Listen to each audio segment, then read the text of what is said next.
भाजपकडून सुरू असलेल्या गाव चलो अभियानाच्या माध्यमातून पंकजा मुंडेंनी बीडच्या पौंडुळ गावात हजेरी लावली। यावेळी गावकऱ्यांशी संवाद साधताना त्यांनी तुमच्याशिवाय मला कोणी नाही, मला तुम्ही वाघीण म्हणालात, मी वाघिणीसारखीच जगेन असा निर्धार बोलून दाखवला। तसेच राजकारणात माझ्यासोबत दगाफडका झाला असा आरोप करत माझा वनवास झाला, तुमचं प्रेम पाहण्यासाठीच हे सर्व झालं आहे असे त्यांनी सांगितले।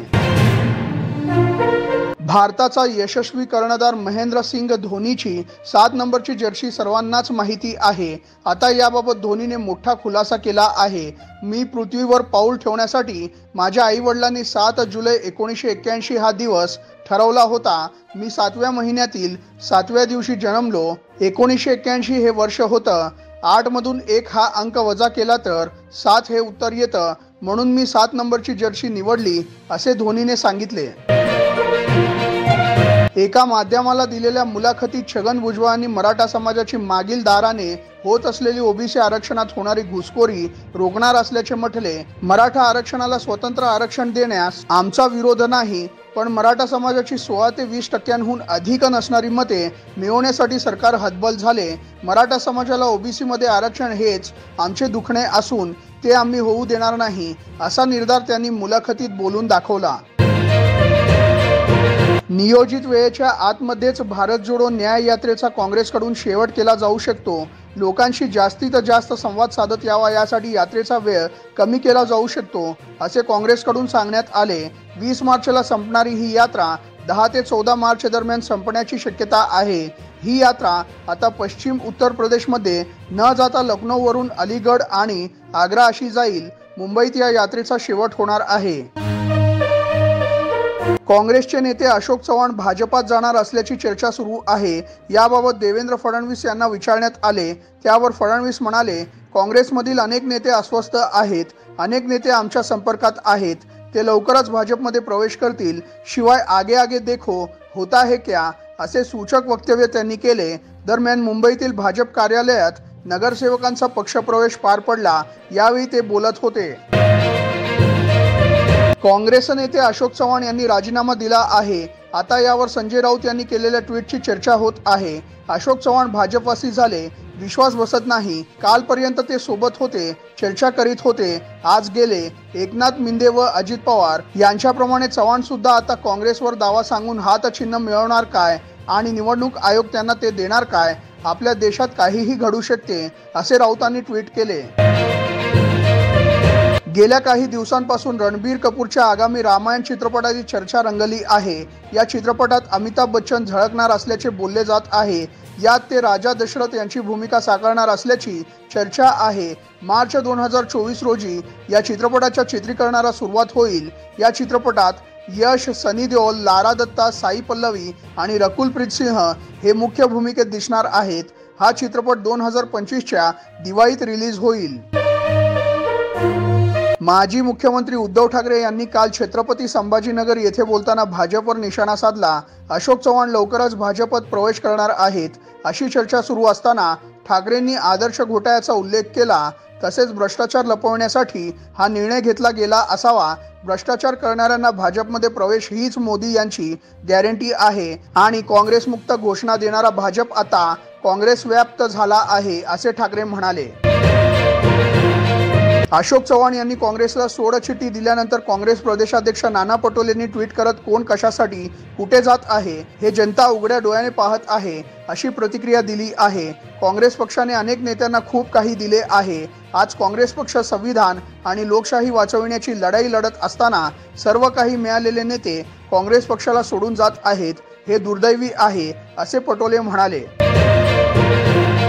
काँग्रेस पक्षाने मला मोठे केले यात शंका नाही, पण मीही पक्षासाठी खूप काम केले आहे, प्रामाणिकपणे मेहनत केली आहे असे अशोक चव्हाण यांनी पक्षाला सोडचिठ्ठी दिल्यानंतर स्पष्ट केले आहे। अनेक नेत्यांना काँग्रेस पक्षाने खूप काही दिले, पण ते पक्ष का सोडून जात आहेत असा सवाल काँग्रेस प्रदेशाध्यक्ष नाना पटोले यांनी केला होता। त्या पार्श्वभूमीवर चव्हाण काल बोलत होते। दरम्यान चव्हाण भाजपात जाण्याची शक्यता आहे। येत्या 21 फेब्रुवारीला अभिनेत्री रकुल प्रीत सिंग ही प्रियकर जॅकी भगनानी सोबत लग्नबंधनात अडकणार आहे। पण तत्पूर्वी तिच्या लग्नाची लग्नपत्रिका सोशल मीडियावर व्हायरल होत आहे।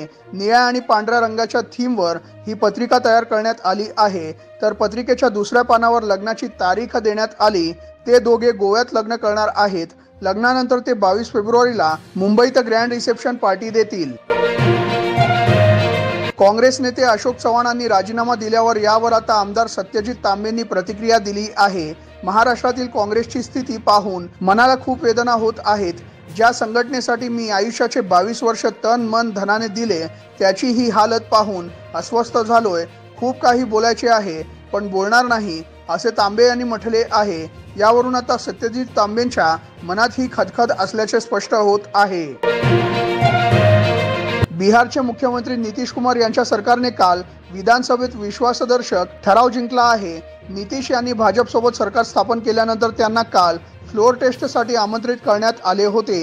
एकूण 129 मते नितीश कुमार यांच्या सरकारला मिळाली, तर दुसरीकडे विरोधी पक्षांनी मतदानावेळी सभागृहातून वॉकआउट केले। याआधी विधानसभा अध्यक्ष अवध बिहारी चौधरी यांच्या विरोधातील अविश्वास प्रस्ताव मंजूर करण्यात आला। अशोक चव्हाणांनी दुर्दैवी निर्णय घेतला। ते असा निर्णय घेतील वाटले नव्हते। त्यांच्या निर्णयामुळे सहकाऱ्यांना धक्का बसला, अशी प्रतिक्रिया काँग्रेसचे ज्येष्ठ नेते पृथ्वीराज चव्हाणांनी दिली। अशोक चव्हाणांसोबत कोणीही जाणार नाही। भूमिका स्पष्ट नसली तरी दिशा असते। नेते गेले तरी मतदार पक्षासोबतच आहेत। येणारी लोकसभा मोदींविरोधात खंबीरपणे लढवणार, जनतेच्या न्यायालयात जाणार, असेही पृथ्वीराज चव्हाण म्हणाले।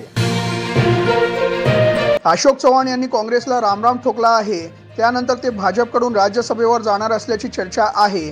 महाराष्ट्रात 6 जागेसाठी येत्या 27 फेब्रुवारीला राज्यसभेची निवडणूक होणार आहे। भाजप आपल्या कोट्यातून अशोक चव्हाण यांना राज्यसभेवर पाठवणार असल्याची माहिती आहे। पण यावर उत्तर देताना अशोक चव्हाण यांनी ही माहिती खोटी असल्याचे म्हटले। मी 2 दिवसांनंतर राजकीय निर्णय सांगतो, असेही चव्हाण म्हणाले। दिल्लीचे मुख्यमंत्री अरविंद केजरीवाल यांनी आपल्या कुटुंबियांसह अयोध्येत जाऊन रामलल्लांचे दर्शन घेतले आहे।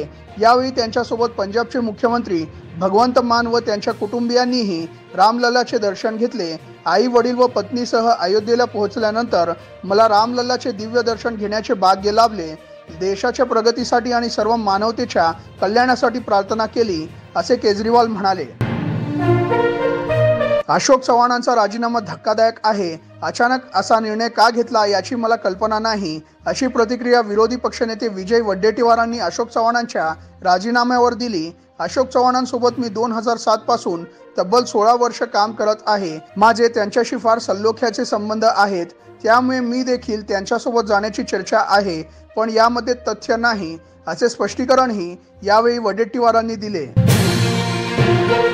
मनोज जरांगे पाटील अंतरवाली सराटीत उपोषण करत आहेत। गेल्या 3 दिवसांपासून त्यांनी या ठिकाणी आंदोलन सुरू केले आहे। तसेच उपचार घेण्यासही नकार दिला आहे। त्यामुळे त्यांची प्रकृती खालावली आहे।